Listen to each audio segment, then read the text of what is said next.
Heart beat 2 எல்லாருமே தேடுற விஷயம். ரவி எங்க ரவி எங்க? ஹார்ட் பீட் வரும்போது டாக்டர் அப்படின்னு சொன்னோடனே எங்க அம்மாட்ட போனேன். சின்ன வயசுல இருந்து என்ன ஆகணும்னு கேட்டேன். டாக்டர் ஆகணும். Wait and watch. யூனிஃபார்ம்லாம் போட்டு அந்த ஸ்டெத்து எங்க மாதிரி சாவடிச்சு. தாசில்தார் ஆபீஸ்னு ஒண்ணு இருக்கிறது எனக்கு தெரியாது. தங்கமயில் வழங்கும் அட்டகாசமான பிக் பாக்ஸ் ஆஃபர். உங்களுக்கான சிறந்த சலுகையை நீங்களே தேர்ந்தெடுக்க ஒரு வாய்ப்பு. இன்றே விரைந்திடுங்கள். 4 கோடி ஈஸியார்ல ஒரு வீடு வாங்கணும் சார். 4 கோடி கம்மியா சொல்றேன். பக்கத்துல தோல் மேல கை போட்டாரு. என்ன பிரச்சனை அப்படின்னாரு. ஒண்ணும் இல்ல சார், சார் சொல்லாங்க. சின்ன ஸ்கிரீன் ஸ்பேஸாவது வேணும் அந்த மாதிரி. அதாவது சார்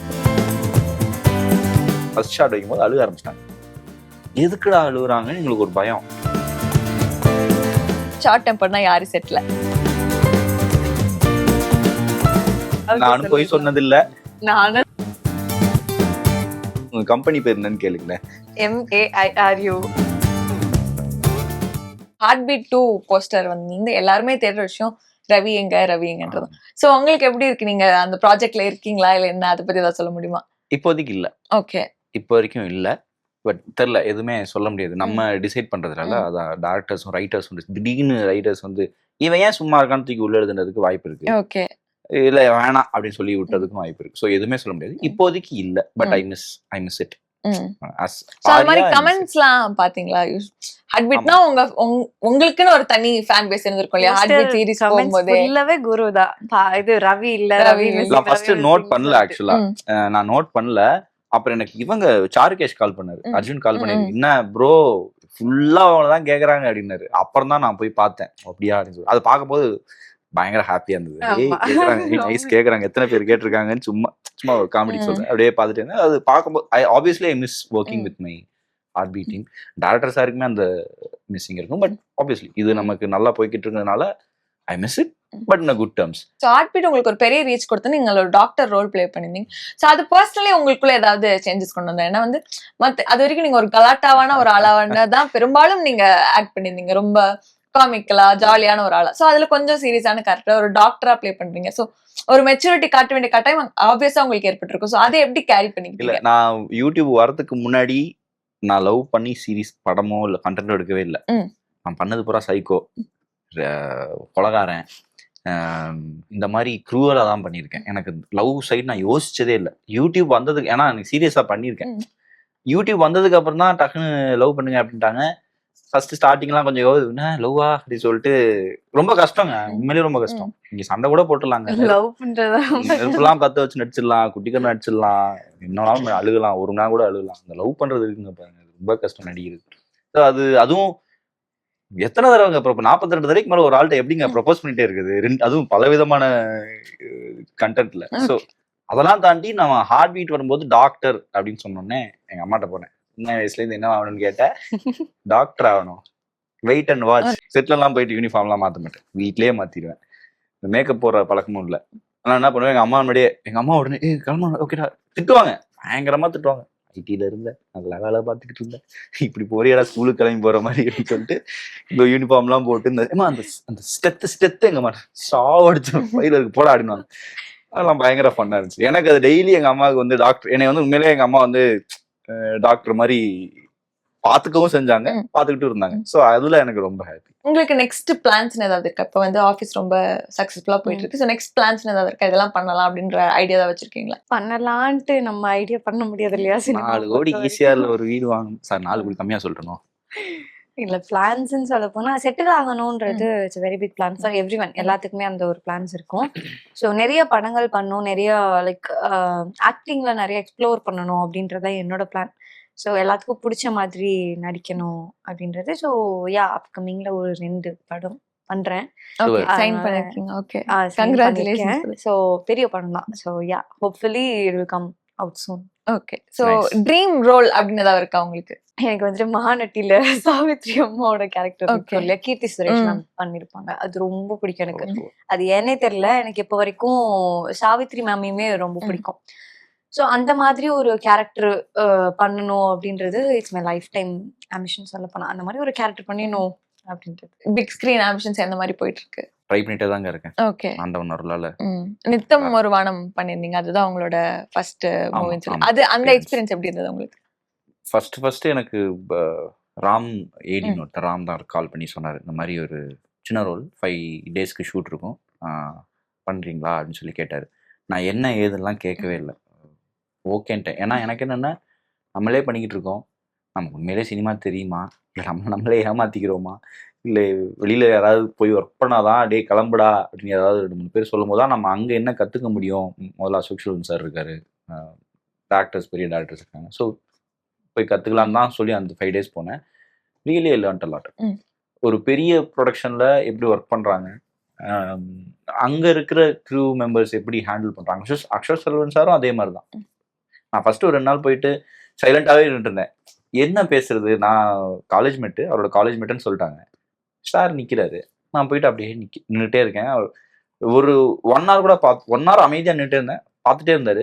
பக்கத்தில் வந்து தோல் மேலே கை போட்டார். உனக்கு என்ன பிரச்சனை அப்படின்னாரு. ஒன்றும் இல்லை சார், சார் சொல்லாத, you can call me Ashok, you can call me bro, sir வேணாம். ஏன் ஒரு மாதிரி ஸ்டிஃபாகவே நிற்கிறேன். இல்லை நான் இல்லை சார் சீன் எதுவும் சொல்லணும் போது, ஏய் விட்றா சீன் சொல்லாத வரைக்கும் கூட ஏதாவது பேசுடா அப்படின்னாரு. ஏதாவது பேசுடா ரொம்ப ஜாலியானா அவர் he started initiating, so that made be comfortable. So அந்த மாதிரி எனக்கு more over on the screen first time நான் பார்க்க மிஸ் பண்ணிட்டேன். ஏன்னா நான் பார்க்க முடியல. இப்போ இங்கே ரிலீஸ் ஆனப்போ நான் கனடாவில் ஒரு சின்ன ஒரு படம் பண்ணிட்டு இருந்தோம். கனடாவில் இண்டிபெண்டன்ட் மூவி அவங்க ஒன்று பண்ணாங்க, கேஜிஎஃப்ல இருந்தேன். அப்போ ரிலீஸ் ஆகி முடிக்கிற வரைக்கும் அங்கே தான் இருந்தேன். ஸோ என்னால் அங்கே அப்போ தேட்டரில் என்னால் எக்ஸ்பீரியன்ஸ் பண்ண முடியல. இங்கே எனக்கு வாட்ஸ்அப்பில் நிறையா வரும்போது ஐ ஃபெல்ட் வெரி ஹாப்பி. நான் போய் பார்க்கல, பட் என்னோட ஃப்ரெண்ட்ஸ், என்னோட சப்போர்ட்டர்ஸ் எல்லாருமே எனக்கு வந்து உங்களை பார்த்தோன்னு சொல்லி டேக் பண்ணி போட்டேன். நான் என்ன யார்ட்டையுமே சொல்லலை, இந்த மாதிரி ஒன்று பண்ணியிருக்கேன்னு யார்ட்டையுமே சொல்லலை. டக்குன்னு தேட்டரில் வந்தோடனே அவங்க டக்குன்னு எடுத்து அப்படியே ஒரு 3 டயலாக் பேசியிருப்பேன். எல்லாத்தையும் ஒன்றும் எடுத்து போடுறது எனக்கு அதுவே, நம்ம ஸ்க்ரீனில் போய் பார்க்குறத விட நம்மளை பார்த்து ஒரு 10 பேர் அனுப்புகிறாங்கல்ல, நம்மளோட வெற்றி அவங்களோட வெற்றியாக கருதி அனுப்பும்போது அதை விட எனக்கு பெரிய ஹாப்பினஸ் இல்லை. ஸோ அதுக்கு நான் இன்னும் நிறையா பார்க்கணும்னு ஆசைப்பட்றேன். ஸோ என்னைக்காவது வருத்தங்கள் இருந்திருக்கா உங்களுக்கு பிக் ஸ்க்ரீன் இதை பொறுத்த வரைக்கும்? ஏன்னா வந்து நீங்க தொடர்ந்து நடிச்சுட்டே இருக்கீங்க, டான்ஸும் ரொம்ப சூப்பரா பண்றீங்க. ஸோ தொடர்ந்து இந்த மாதிரி டான்ஸ் நிஜமாவே ரொம்ப நல்லா பண்றீங்க, உங்க இன்ஸ்டாகிராம் ஃபுல்லா ரொம்ப சூப்பரா இருந்தது. ஸோ இந்த மாதிரி இருக்கும்போது வருத்தங்கள் எதுவும் இருக்கா? நமக்கான சான்ஸ் இன்னும் வரலையா, இல்ல கண்டிப்பா வரும், கொஞ்சம் டிலே ஆகுதுன்ற நம்பிக்கையில இருக்கீங்களா? நம்பிக்கை இருக்கனால தான் ஓடிட்டு இருக்கேன், நம்பிக்கை இல்லாம இல்ல. வருத்தங்கள் இருக்கானா டெஃபினட்டா இருக்கு, இல்லைன்னா போய் சொல்ல மாட்டேன், 100% டெஃபினட்டா இருக்கு. ஆனா அது வருத்தம்ன்றதை தாண்டி நம்ம இன்னும் கத்துக்கணுமோன்ற ஒரு கேள்விக்குறி என்கிட்ட இருக்கு. ஆப்வியஸ்லி எல்லாருமே கஷ்டம் தான் படுறாங்க, நம்ம மட்டும் கஷ்டப்படல. நமக்கு ஏன் கிடைக்கலன்ற கேள்விக்குறி எனக்கு இருந்துகிட்டே இருக்கு. ஆனா அந்த கேள்விக்குறி வந்து என்னை படுக்க வைக்கல. ஏதாவது பண்ணுண்டா, அந்த கேள்வியை உடச்சு எங்கேயாவது உள்ள போயிடணுண்டான்ற ஒரு வெறி இருக்கே தவிர, ஆப்வியஸ்லி வருத்தமும் இருக்கதான் செய்யும். என்னடா பண்றது, எப்படா அந்த கதவுக்குள்ள போறதுன்னு ஒரு வருத்தம் இருக்கதான் செய்யும். ஆப்வியஸ்லி எல்லாருக்குமே இருக்கும், உங்களுக்கும் இருக்கும், எனக்கும் இருக்கும். ஸோ பண்ற உங்களுக்கும் கூட இருக்கலாம்.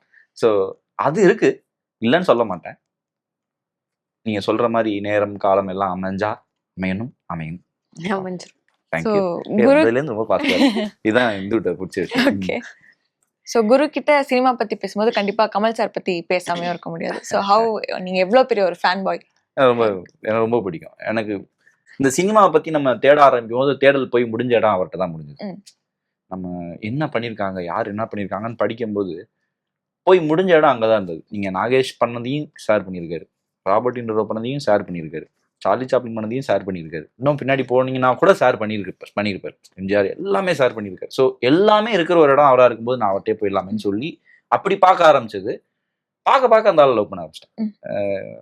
சின்ன சின்ன நுணுக்கங்கள் எனக்கு ரொம்ப பிடிக்க ஆரம்பிச்சிச்சு. அவர் நிறைய காமெடி எல்லாம் பார்த்தீங்கன்னா கிட்டத்தட்ட நாகேஷ் சாரும் பாலச்சந்தர் சாரும் மிக்ஸ் ஆகி அவர் ஒன்று கொடுப்பாரு அவரோட ஃப்ளேவர்ல. இந்த மாதிரி அவரை பத்தி பேச நிறைய பேசுவேன், ரொம்ப பிடிக்கும். உங்களுக்கு அந்த மாதிரி யாராவது இவங்களை எனக்கு ரொம்ப பிடிக்கும், கண்டிப்பா இவங்களோட எனக்கு ஒரு சின்ன ஸ்கிரீன் ஸ்பேஸாவது வேணும், அந்த மாதிரி? விஜய் சார். ஓகே. ஆனா வந்து அவருக்கு தான் ஜனநாயகன் தான் கடைசி படம் சொல்லியிருக்கேன். என்ன பண்றது, எதுவும் பண்ண ஒரு மக்கள் திருப்பி கேட்டா வராம வந்துருவாருன்னு நினைக்கிறேன். கண்டிப்பா கேட்போம், நம்ம அப்படியே சொல்லி அனுப்பிச்சிட வேண்டாம், அவருக்கு தேவைப்படுது படங்கள். சோ உங்க கேரக்டர் இந்துவா எடுத்துக்கும் போது நிறைய வாய் பேசுவாங்க, நிறைய சண்டை போடுவாங்க, கோவப்படுவாங்க, அந்த மாதிரி. சோ அவங்களுக்கும் ஸ்னேகாக்கும் என்ன மாதிரியான டிஃபரன்சஸ் இருக்குன்னு சொல்வீங்க? ஆக்சுவலி நான் அப்படிதான் கொஞ்சம் நினைக்கிறேன். ஸோ இந்துக்கும் ஸ்னேகாக்கும் கொஞ்சம் சிமிலாரிட்டிஸ் இருக்கு. ஸோ இதுனா இதுதான், அதுனா அதுதான் அப்படின்னு ஃபிக்ஸ் பண்ணி மத்தவங்க என்ன சொன்னாலும் காம்ப்ரமைஸ் ஆகாம, எனக்கு ஒண்ணு பிடிச்சிருச்சு, அது என்கிட்ட வரணும். நான் அதுகிட்ட போமாட்டேன். ஆனா வேற எதுவும் எனக்கு வேணாம். அந்த மாரி கேரக்டர் தான் நானும். ஸோ கொஞ்சம் அடமெண்ட் தான். ஹோப் ஸோ அப்படிதான் நினைக்கிறேன். ஓகே. சிமிலாரிட்டிஸ் இருக்கு. சீரியஸ்க்காகவும் இல்ல பர்சனலா உங்க மேக்கப் ரொட்டீன் ஏதாவது ஃபிக்ஸ்டா வச்சிருக்கீங்களா? ஸ்கின் கேர், மேக்கப் அந்த மாதிரி. ஸ்கின் கேர் ரீசெண்டா தான் நிறைய பண்ண ஆரம்பிச்சிட்டேன். ஸோ அது பிடிக்க ஆரம்பிச்சிருச்சு. டெய்லியும் நைட்டு ஃபர்ஸ்ட் எல்லாம் வந்துட்டு ஸ்கின் கேர் பண்ணது கிடையாது. கனா பண்ணும்போதெல்லாம் சுத்தமா நாலேஜ் இல்லை எனக்கு. மேக்கப் மட்டும்தான். அதுவும் லைட்டா அதுல எப்பயும் ஸ்கூல் அந்த மாதிரி தான். இதுலயுமே அந்த மாதிரி தான். ஸோ ஸ்கின் கேர் நம்ம பண்ணலாம் அப்படின்னு சொல்லி ஸ்டார்டிங்ல ஆரம்பிச்சு ஜஸ்ட் ஒரு கிளென்சர்ல ஆரம்பிச்சதுதான். நைட்டு ஸ்கின் கேர் பண்ணாம தூக்கமே வராது எனக்கு. ஸ்கின் எவ்வளவு டயர்டா வேணா வந்தாலும் அந்த மேக்கப் ரிமூவ் பண்ணிட்டு ஸ்கின் கேர் பண்ணினா மட்டும்தான் எனக்கு தூக்கம் வரும். இல்லைன்னா உறுத்திக்கிட்டே இருக்கும். டயர்டா இருக்கு, தூங்காத, போய் ஸ்கின் கேர் பண்ணிடு அப்படின்னு எனக்குள்ளே அவனே சொல்லிட்டு போய் பண்ணுவேன். ஓகே. சோ உங்களுக்கு அந்த மாதிரி ஒர்க் அவுட் ரொட்டீன் எது இருக்கு? ஏன்னா உங்க இன்ஸ்டாகிராம் ப்ரொஃபைல் வந்து நான் நிறைய நீங்க ஒர்க் அவுட் வீடியோஸ் பார்த்தேன். சோ அவங்க சொன்ன மாதிரி ஒரு நாள் ஃபுல்லா உங்களுக்கு ஷூட்டே இருக்கும். 15 சீன்ஸ்ங்கும் போது ரொம்ப எக்ஸாஸ்டிங்கா இருக்கும். சோ அதுக்கு நடுவுல அதை எப்படி நீங்க பிளான் பண்றீங்க? ஷெட்யூல் பண்ணிக்கிறீங்க? பொதுவாவே ஐம் ஏர்லி மார்னிங் பர்சன். எனக்கு எத்தனை மணிக்கு தூங்கினாலும் ஒரு 6 மணிக்கெல்லாம் முழிப்பு வந்துடும். அது நல்லதா கெட்டதான்னு தெரியல. அது சின்ன வயசுலேருந்து அது பழகிடுச்சு. ஏன்னா வேலைக்கு போகும்போது எந்திரிச்சு சமையல் செஞ்சுட்டு அதை பேக் பண்ணிட்டு அப்படிதான் பழகிட்டேன். ஸோ எனக்கு 6 மணிக்கெல்லாம் முழிப்பு வந்துடும். இப்போ நான் 9 மணிக்கு அங்கே முடிஞ்சு நான் 10 மணிக்கு வீட்டுக்கு போனாலும் எனக்கு கரெக்டாக ஒரு 5:30க்கு 5 o'clockலாம் முழிச்சு தான் ஆகணும் நான். ஏன்னா ஒர்க் அவுட் அப்படின்றது ஒரு வியாதி மாதிரி. அது விட்டுட்டோன்னே இன்னைக்கு பண்ணலையே, இன்னைக்கு பண்ணலையேன்னு மூளை வேலை செய்யாது. ஸோ அது எனக்கு பேர்டனா தெரியல. தீபா, ரேஷ்மா, வெற்றி வசந்த், நீங்க எல்லாருமே உங்க ஜேர்னியை வந்து ஒரே நேரத்துல எல்லாரும் வளர்ந்த மாதிரி இருந்து இன்னைக்கு எல்லாருமே வந்து ஒவ்வொரு பிளாட்ஃபார்ம்ல அவங்களுக்குன்னு ஒரு தனியான பேஸ் கிரியேட் பண்ணிருக்கீங்க, தனியான ஆடியன்ஸ் கிரியேட் பண்ணிருக்கீங்க. எவ்வளவு சந்தோஷமா இருக்கு. ரொம்ப ஹாப்பி. க்ரோயிங் டுகெதர்ன்றதே ஒரு சந்தோஷமான விஷயம் இல்லையா? இதுல இன்னொரு என்ன எனக்கு ரொம்ப ஹாப்பியான விஷயம்னா இவங்களோட எல்லா ப்ராஜெக்ட்டுமே ஃபர்ஸ்ட் ப்ராஜெக்ட் நான் தான். ஸோ அது எனக்கு ரொம்ப ஹாப்பி. அதாவது எனக்கு கண்ணு முன்னாடி பார்த்துருக்கேன்ல. ஆனால் ஃபர்ஸ்ட் ரேஷ்மா கூட பண்ணும்போது அவங்க எப்படி இருந்தாங்க, இப்போ எப்படி இருக்காங்கன்றத நான் கண்ணு முன்னாடி பார்த்துருக்கேன். ஏன்னா அது கம்ப்ளீட் அவங்களோட ஹார்ட் ஒர்க். அதே தான் தீபாவும். தீபாலாம் ஃபர்ஸ்ட் டைம் நான் வந்து கொரோனா டைம் தான் அது. கொரோனா டயத்தில் வந்து எங்களுக்கு ஸ்டக் ஆகிட்டோம். ஒரு இடத்துல சீர்காழியில் வந்து ஸ்டக் ஆகிட்டோம். ட்ராவல் பண்ண முடியாது. பட் எங்களால் முடியல. ஆடின கால் நிற்காதுன்ற மாதிரி கேமராலாம் கையில் இருக்கு. சரிவா இங்கேயே எடுத்துருவோம், வீட்டுக்குள்ளேயே ஒரு கதை எடுத்துருவோம்னு சொல்லி எடுத்தாச்சு. என்ன பண்ண முடியும்? பொம்பளை வேஷமா போட முடியும்? பொண்ணு வேணுமே. என்ன பண்றதுன்னு தெரியல. சரி பக்கத்துல யாராவது இருக்காங்களான்னு தேடி பார்க்கும்போது சும்மா ஒரு ஆடிஷன் கால் மாதிரி போட்டோம். அந்த இதுல வந்து யாராவது இருக்காங்களான்னு கேட்கும்போது இவங்க நிறைய பேர் அனுப்பிச்சிருந்தாங்க. அப்போ தீபா அவங்களோட ரீல்ஸ் 2 3 ரீல்ஸ் அனுப்பிச்சு. அப்போ வந்து தீபா சைனால இங்க வந்து மாட்டிக்கிட்டாங்க. அவங்க கிறக பாத்தீங்களா, சைனால எங்கள்கிட்ட வந்து மாட்டிக்கிட்டாங்க. வந்துட்டாங்க. கொரோனா டயத்துல வரும்போது ஃபர்ஸ்ட் ஷாட்டு ஜாலியா வந்துட்டாங்க. ஃபர்ஸ்ட் ஷாட் வைக்கும்போது அழுக ஆரம்பிச்சிட்டாங்க. எதுக்குடா அழுகுறாங்கன்னு எங்களுக்கு ஒரு பயம். என்னத்துக்கு நம்ம ஏதாவது தப்பு பண்ணிட்டோமா, ஏதாவது பயமுடுத்திட்டோமா, என்னென்னமோ யோசிச்சோம். சிம்பிளா ஒரு விஷயம் சொன்னாங்க. நான் இவ்வளவு சீரியஸா எல்லாம் இருப்பீங்கன்னு நினைச்சு வரல. நீங்களாம் ரொம்ப ஹானஸ்டா டெடிகேட்டடா இருக்கீங்க, எனக்கு எப்படி இருக்குதுன்னு தெரியலன்ற போது அவங்க யோசிச்சது பாத்தீங்களா. அவங்களுக்கு நடிக்க வருமா வரலாம் பயப்படல. இவங்க எல்லாம் இவ்வளவு சீரியஸா ஒர்க் பண்றாங்களே, இவங்களை நமக்கு எடுத்துருவோமோன்னு யோசிச்சிருக்காங்க. ஸோ அதுல அவங்க போட்ட ஹார்ட் ஒர்க் தான் இப்போ வரைக்கும் வந்திருக்கு. அதே தான் ரேஷ்மாவுக்கு வந்து ஸ்டார்டிங்ல வந்து டேரக்டர் நான் எல்லாம் இருப்போம். நாங்க 3 பேர் தான் இருப்போம். அப்பையில இருந்து இப்போ வரைக்கும் அவங்களோட ஹார்ட் ஒர்க் வந்து நிக்கவே இல்லை. எல்லாருமே அப்படித்தான். வசந்த் எல்லாம் நான் அதே தான் கொரோனா டயத்துல இருக்கும்போது அவன் நார்மலா எனக்கு திங்க் பண்ணான். சூப்பரா பண்றீங்கன்னு திங்க் பண்ணும்போது எனக்கும் நீ சூப்பரா பண்றப்பான்னு சொல்ல ரீல்ஸ் எல்லாம் போட்டிருந்தாரு. நீ நல்லா பண்றப்பா அப்படின்னு சொல்லி பிங் பண்ணும்போது ஏதாவது பண்ணா நான் சொல்றேன்டா அப்படின்னு சொல்லி நார்மலா சொன்னேன். அப்புறம் அவனுக்குன்னே ஒரு வாய்ப்பு வந்தது. கூப்பிட்டேன், வந்தான், அவனோட வேலையை கரெக்டா பண்ணான்.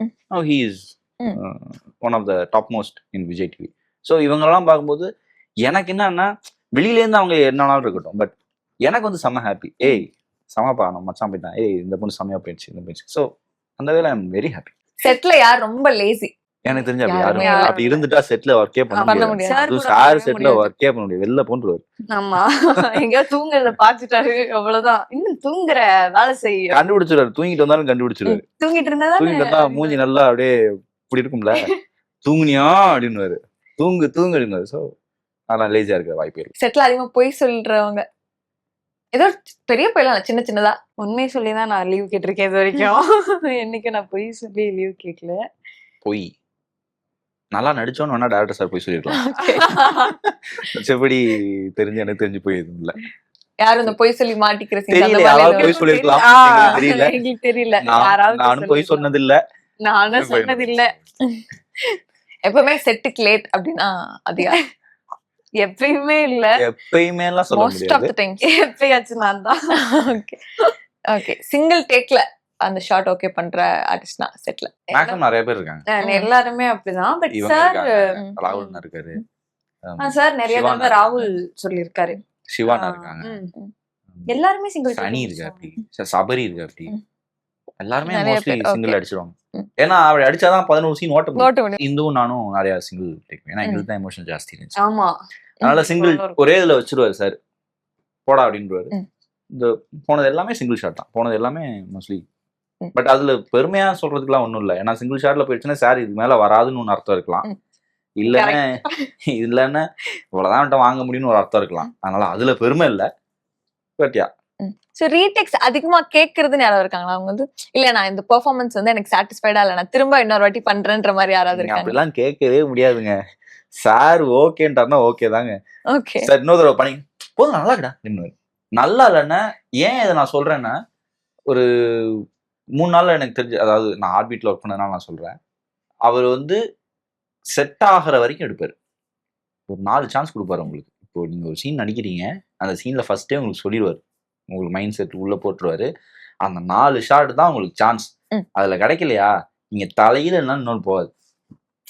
ஏன்னா உங்களுக்கு டைம் போயிட்டு இருக்கு, இன்னொருத்தவங்க காசு, அதுல சார் பயங்கர இதா இருப்பாரு, இன்னொருத்தவங்க காசு போடுறான்டா, இங்க நம்ம உட்காந்துட்டு விளையாண்டுட்டு இருக்க கூடாது, நமக்காக இன்னொருத்தர் காசு போடுறாங்க, அதுல நம்ம ரொம்ப ஹானஸ்டா இருக்கணும்னு அடிக்கடி சொல்லுவாரு. அதனால 4 சான்ஸ் தான். நீங்க ஃபர்ஸ்ட்லயே எடுத்துட்டீங்கன்னா சூப்பரா நைஸ்ரா, வெரி நைஸ்ரா, இன்னும் ஒன் மோர் போய்க்கலாம். ஒரு சில டைம்லாம் என்ன ஆகும்னா, இப்போ சப்போஸ் நான் பண்றேன், அது சாருக்கு சாட்டிஸ்ஃபை ஆயிடுச்சு, எனக்கு சாட்டிஸ்ஃபை ஆகல, சார் இன்னும் ஒரு 2 தடவை போலாம் அப்படின்னு சொல்லி நான் கேட்டேன்னா 2 தடவையும் போவாரு. போயிட்டு இல்லம்மா எனக்கு ஏதோ அந்த ஃபர்ஸ்ட் டேக் தான் ஓகே இருக்க மாதிரி இருக்கு, அதே வச்சிருக்கேன் சொல்ல கூட மாட்டாரு. சில சமயம் சொல்ல கூட மாட்டாரு.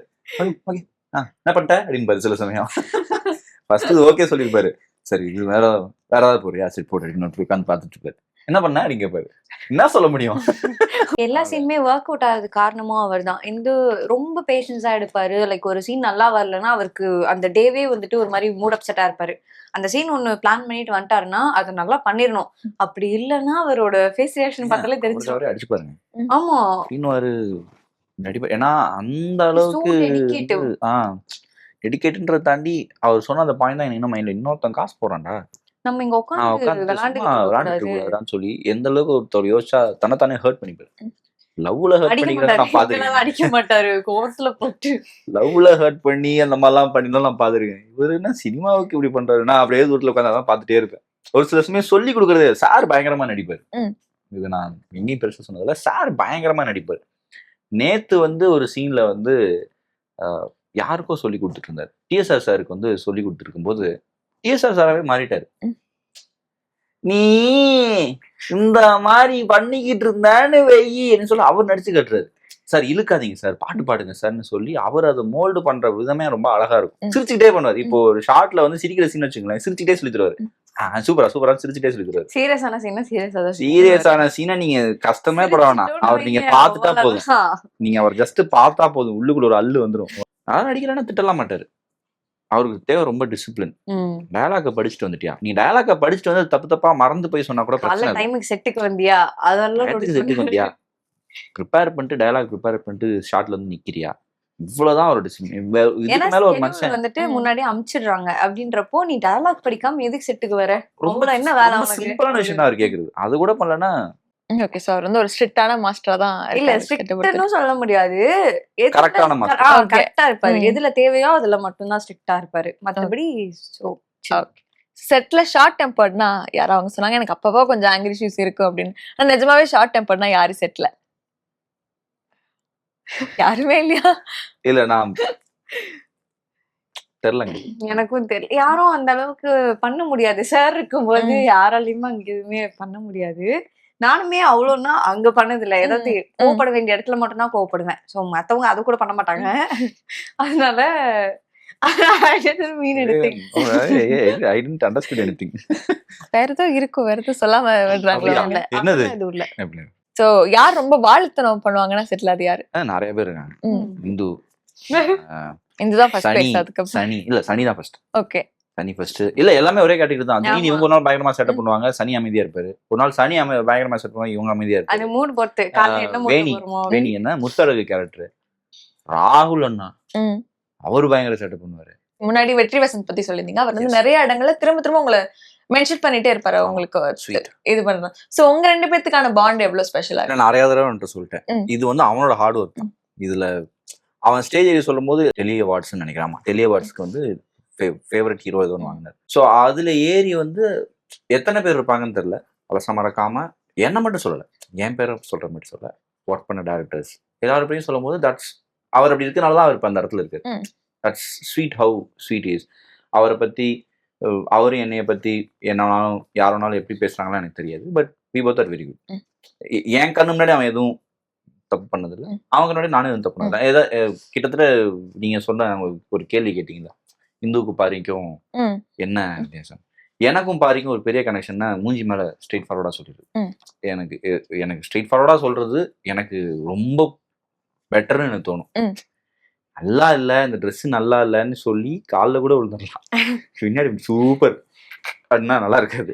ஸோ அந்த மாதிரிதான் அவன் டீமே. அவனும் அப்படிதான். அவன் கிட்ட டவுட்டாவே சில விஷயம் கேட்டேனே, இப்பெல்லாம் சொல்றாங்க என்னென்ன பண்றது, எதையுமே காதில் வாங்கிக்காத, உனக்கு என்ன தோணுதோ செய் அப்படின்னு நிறைய டிஸ்கஸ் பண்ணியிருக்கோம் சின்ன வயசுல. ஐ மீன் இதுக்கு முன்னாடி நானும் அவனும் ஒர்க் பண்ணும்போது ஒரு 2 பேரும் இன்னும் பேசிப்போம், என்னடா பண்ண போறோம் நம்ம, என்ன பண்ண போறோம், நீ ஒரு பக்கம் அப்படி ஓடிக்கிட்டு இருக்க, நான் ஒரு பக்கம். அவனும் நிறைய யோசிப்பான். ஸோ வெரி அவனும் அப்படி பேசுறதுலாம் very that's why he is there. Okay. So உங்களுக்கு வந்து ஃபேமிலி எந்த அளவுக்கு சப்போர்ட்டிவா இருக்காங்கன்னு நினைக்கிறீங்க இந்த time? Yeah, family is so supportive. எத்தனை பேத்துக்கு அப்படி கிடைக்கும்னு எனக்கு தெரியல. ஸோ என்னோட அம்மா ஐ டு மென்ஷன், ரொம்ப சப்போர்ட். நான் என்ன பண்ணாலுமே ரொம்ப சப்போர்ட். ஃபர்ஸ்ட்லேருந்து, அதாவது நான் ஸ்டடீஸ் பண்ணிட்டு இருக்கும்போது நீங்கள் வந்துட்டு எங்கள் அம்மாவுக்கு வந்துட்டு நான் ஐஏஎஸ் பண்ணணும் இல்லைன்னா ஏதாவது ஒரு ஜாப் போகணும் அப்படின்றது தான் எங்கள் அம்மாவோட பெரிய ஆசை. நான் வந்துட்டு சரி ஓகேன்னு சொல்லிட்டு படித்தேன், அதுக்கும் சரின்னாங்க. அதுக்கப்புறம் இல்லை எனக்கு இது கரெக்டாக இருக்குது அது கரெக்டாக இருக்குன்னு சொல்லுவோம். ஒரு தடவையுமே உனக்கு என்ன தோணுதோ பண்ண, அது பி தேர் ஃபார் யூ. அந்த மாதிரி அம்மா ரொம்ப சப்போர்ட்டிவ். ஸோ வீட்டில் அவங்க இல்லைன்னா இவ்வளோ தூரம் வந்திருக்க முடியாது. ஆனால் கமிட் ஆன உடனே வித்தின் ஒரு 1 வீக்லயோ 2 வீக்லயோ அங்கதான் பிசினஸ் எல்லாமே இருக்கு. கம்ப்ளீட்லி சென்னைக்கு ஷிஃப்ட் ஆயிட்டாங்க. ஃபேமிலியாவே தனியா விட முடியாது, நாங்க கூடயே இருப்போம் அப்படின்னு சொல்லிட்டு ரொம்ப support. So yeah, without them nothing. Okay. So 2 பேருக்குமே ஒரு 2 காமன் கொஸ்டின்ஸ் கேட்கணும்னு நினைக்கிறேன். ஸோ மறக்க முடியாத அப்ரிசியேஷனா 2 பேரும் என்னன்னு எது சொல்வீங்க? எனக்கு வந்துட்டு கனா பண்ணிட்டு இருக்கும்போது ஒரு கிளிட்ஸ்ன்னு சொல்லிட்டு ஒரு காலேஜ் ஈவென்ட் கூப்பிட்டுருந்தாங்க, சென்ட் தாமஸ் நினைக்கிறேன் அந்த காலேஜ்க்கு. நான் காலேஜ் ஈவெண்ட்லாம் போனதே கிடையாது. கனால வந்துட்டு எனக்கு எவ்வளோ ரெகக்னைசேஷன் கிடைக்குதுன்னு எனக்கு தெரியாது. ஸோ அதனால வாஸ் லைக் நம்ம என்ன பண்ணிட்டோம் அங்கே போய் நிற்கிறதுக்கு அப்படின்னு சொல்லிட்டு ரொம்ப நர்வஸாக இருந்தேன். நான் ஃபர்ஸ்ட் வரலன்னு சொல்லிட்டேன். அதுக்கப்புறமா ரொம்ப ஃபோர்ஸ் பண்ணி இப்படி வந்துட்டு நீங்க வரணும்னு சொல்லி ஒரு 100 பேர் எதிர்பார்க்குறாங்க, உங்களுக்காக ஃப்ரேம் அது இதுன்னு சொல்லிட்டு ரெடி பண்ணியிருக்காங்க, நீங்க வரணும்னு சொல்லி ஆசைப்படுறாங்க அப்படின்னு சொல்லிட்டு சொன்னாங்க. சரி ஓகே, சரி போய் தான் பார்ப்போம் அப்படின்னு சொல்லிட்டு போகும்போது கிட்டத்தட்ட அந்த ஆடிட்டோரியம்ல ஒரு 2000 பேர் இருந்திருப்பாங்க. நான் போய் ஒரு 2 to 3 மினிட்ஸ்க்கு சவுண்ட் நிக்கவே இல்லை. எனக்கு அதுதான் ஃபர்ஸ்ட் ஸ்டேஜ் எக்ஸ்பீரியன்ஸ். எனக்கு ரொம்ப ஒரு மாதிரி இருந்துச்சு, நர்வஸ் ஆயிடுச்சு, படப்படம் ஆயிடுச்சு. என்னடா அது இத்தனை பேத்துக்கு நம்மளுக்கு தெரியுமான்ற விஷயமே எனக்கு ரொம்ப சர்ப்ரைசிங்கா இருந்துச்சு. அதுதான் என்னோட பிக்கஸ்ட் ரெகக்னைஸ். என்னை பொறுத்த வரைக்கும் அதுதான் ரொம்ப ஹாப்பியஸ்ட் மூமெண்ட். உங்களுக்கு? எனக்கு சென்னை வந்து நான் ஃபர்ஸ்ட், அதாவது சென்னைக்கு முன்னாடி நான் நல்லா ஓரளவுக்கு ஐடில நல்ல சம்பளம் வாங்கிட்டு இருந்தேன். எனக்கு அது பிரச்சனை இல்லாம இருந்தது. நல்ல சம்பளம். நல்ல சம்பளம். ஏன்னா இங்க பாருங்க, இப்படியெல்லாம் புளிய மாட்டாங்க, இப்படியெல்லாம் புளியுவாங்க. ஸோ நல்ல சம்பளம் தான், நல்ல சம்பளம் தான். நான் சென்னை வேலையை விட்டு இங்க அவ்வளவு பேர் நீங்க நினைக்கிறீங்க, அந்த வேலையை விட்டுட்டு வர்றதுக்கு எவ்வளவு தைரியம் வேணும் தெரியுமா? இல்ல மாசம் கையில எப்படி வரும் தெரியுமா? ஸோ அதை விட்டுட்டு சென்னை வரும்போது கம்ப்ளீட் பிளாங்க். எனக்கு என்ன பண்ண போறேன், ஏது பண்ண போறேன் எதுவுமே தெரியாது. என்னை மட்டுமே நம்பி வந்துட்டேன் நான். யாரையுமே தெரியாதுங்க, யார்ட்டையும் சொல்லவும் இல்லை. அப்படி இருக்கும்போது நானா சும்மா 2-3 பசங்களோட சேர்ந்து கிட்டத்தட்ட ஏதாவது பண்ணிட்டு இருக்கும்போது ஃபர்ஸ்ட் ஒரு வீடியோ பண்ணோம், நல்லா ஓடிடுச்சு. ஃபர்ஸ்ட் வீடியோ தான் பண்ணேன். பை காட்ஸ் கிரேஸ் டீமோட ஒர்க்கு சூப்பராக போயிடுச்சு, நல்லா ரீச் ஆயிடுச்சு. ஆனால் என்ன பண்ணுறதுன்னு தெரியல. இந்த இது சொல்லுவாங்கல்ல, எங்கள் அப்பா அடிக்கடி சொல்லுவார், சூப்பராக போவோம் யூடியூப்லாம் நல்லா போயிட்டு இருக்கு, வீட்டுக்கு போய் உட்காருவேன், நல்லா போச்சு பாருங்க, சரி என்ன பிரயோஜனம் அப்படின்னு வந்துச்சா அப்படின்னு சொல்லுவார். ஸோ அந்த மாதிரி சர்க்காஸ்டிக்காக சொல்லுவார். நல்லா ஓடிடுச்சு, ஃபர்ஸ்ட் வீடியோ நல்லா ஓடிடுச்சு. சரி இப்போ என்ன பண்ணுறது வச்சுக்கிட்டு எனக்கு எதுவுமே புரியல. எனக்கு மைண்டுக்குள்ளே ரொம்ப தப்பு பண்ணிட்டேன்னு தோணிடுச்சு. வேலையை விட்டுருக்கூடாதோ, பேசாமல் அங்கேயே இருந்திருக்கணுமோன்னு ஒரு மாதிரி எப்பயும் இருக்கிற மாதிரி ஒரு அழுகு அப்படியே கண்ட்ரோல் பண்ணிட்டு பார்க்கில் உட்காந்துருந்தேன். பார்க்கில் உட்காந்துட்டு இருக்கும்போது நான் கேட்ட கேள்விக்கெல்லாம் ஒருத்தர் பக்கத்தில், சுரேஷ் அவர் பேர், பக்கத்துல இருந்து உட்கார்றாரு. நான் என்னெல்லாம் மைண்ட்ல யோசிக்கிறேனோ அத்தனைக்கும் அவர் பதில் சொல்றாரு. ஒரு யூனிவர்ஸ் மாதிரி. நீங்க அது இவர் தானே இப்போ பார்த்தேன் உங்க வீடியோ, ஏன்னா அது ரிலீஸ் ஆகி 1 வாரம் தான் இருக்கும். வீடியோ பார்த்தேன், சூப்பரா இருக்கு, நீங்க அதெல்லாம் கவலைப்படாதீங்கன்னு எனக்கு வந்து அவர் பேசுறதெல்லாம் விட்டேன். எனக்கு வந்து யார்ப்பா நீ, என்னப்பா ஏதாவது அவ்வளோ அப்ரப்டா கன்றாவியான மனுஷன் அவ்வளோ வெளில கேட்டுருச்சான்னு சொல்லி அப்பெல்லாம் யோசிக்கிறேன். அதனால அந்த நாளை மறக்கவே முடியாது. ஏன்னா அவர் அப்படி சொல்லலைன்னா எனக்கு அப்ப சொல்றதுக்கு ஆளும் கிடையாது. நான் யார்கிட்ட போய் என்னோட கேள்வியை நான் எடுத்துட்டேன், ஒரு தைரியமா எடுத்துட்டேன். வெளில போயிட்டு நான் எடுத்து தப்போடான்னு யார்ட்டையும் புலம்பவும் முடியாது. நமக்குள்ளே இருக்கும்போது அப்பா அம்மாட்டையும் சொல்லலை நான். அப்ப அவரு சொல்லும் போது எனக்கு வந்து யூனிவர்ஸே என்கிட்ட வந்து பேசின மாதிரி தான் ஒரு ஃபீல் ஆச்சு. ஆனால் நான் அதை மறக்கவே மாட்டேன். ஓகே சார், 2 பேருக்கும் அப்ரிஷியேஷன்ஸ் ஒரு பக்கம்னாலும் ரிஜெக்ஷன்ஸும் ஒரு பக்கம் நீங்க ஃபேஸ் பண்ற மாதிரி இருக்கும். அதை எப்படி ஹேண்டில் பண்றீங்க? ஸோ ரிஜெக்ஷன்ஸ்ன்னு பார்த்தா நான் பெருசா ஆடிஷன் அட்டென்ட் பண்ணது இல்லை இது வரைக்கும். நான் போனது ஒரு கிட்டத்தட்ட ஒரு 4-5 என்னவோ தான் இருக்கும். பட் போனதுல நான் செலக்ட் ஆயிருக்கேன். ஸோ அதனால ரிஜெக்ஷன்ஸ் நான் அந்த அளவுக்கு ஃபேஸ் பண்ணதில்லை. என்ன நான் ஒரு கேவலமான லாஜிக் வச்சிருக்கீங்க. என்னை பொறுத்த வரைக்கும் ரிஜெக்ஷன்ஸ் ஆர் ஜஸ்ட் ரீஆம்பிஷன் தான் நான் நினைப்பேன். அது ரிஜெக்ஷன் நான் நினைக்க மாட்டேன். இந்த இடத்துல அது செட் ஆகல, நம்ம மேபி மறுபடியும் we should mould our self தான் நினைப்பேன். அசிங்கம் வேணா நிறைய நடந்திருக்கு. அது எல்லா துறையிலுமே நடக்கும். உங்களுக்குமே விஜயா இருக்கும்போது கூட நிறைய நடந்திருக்கும், ஐடில இருக்கும்போது கூட நிறைய. அது பிரச்சனை இல்லை. ரிஜெக்ஷன்ஸ்ன்றது வந்து நம்மளோட ஸ்கில்லை தாண்டி நம்மளோட வில் பவர் ஜாஸ்தி இருக்கணும், எந்த ஒரு இதுலையுமே தாண்டி. ஸோ அது ஸ்ட்ராங்காக இருந்தாலே ரிஜெக்ஷன்ஸ் நம்மள பெருசாக எதுவும் பாதிக்காதுன்னு நான் நம்புறேன். ஓகே, ஸ்டோரியை பொறுத்த வரைக்கும் ஒரு தாலுகா ஆஃபீஸ்ல ஒரு கவர்மெண்ட் ஆஃபீஸ் நடக்கிற மாதிரியே இருக்கு. ஸோ அது என்னைக்காவது உங்களுக்கு எக்ஸ்பீரியன்ஸ் பண்ணணும்னு தோணிருக்கு? ஏன்னா நிஜமாவே கவர்மெண்ட் ஆஃபீஸ் எப்படி இருக்கும், ரெகுலரா 2 பேராலையும் பார்த்துருக்கான சான்சஸ் ரொம்ப கம்மி. ஸோ அது வந்து உங்களுக்கு ஒரு இன்ட்ரெஸ்டிங்கான மொமெண்டா இருந்ததா, இல்லை அது எப்படி இருந்தது? தாசில்தார் ஆஃபீஸ்னு ஒன்று இருக்கிறது எனக்கு தெரியாது. அப்படியா? இருந்துச்சு எனக்கு.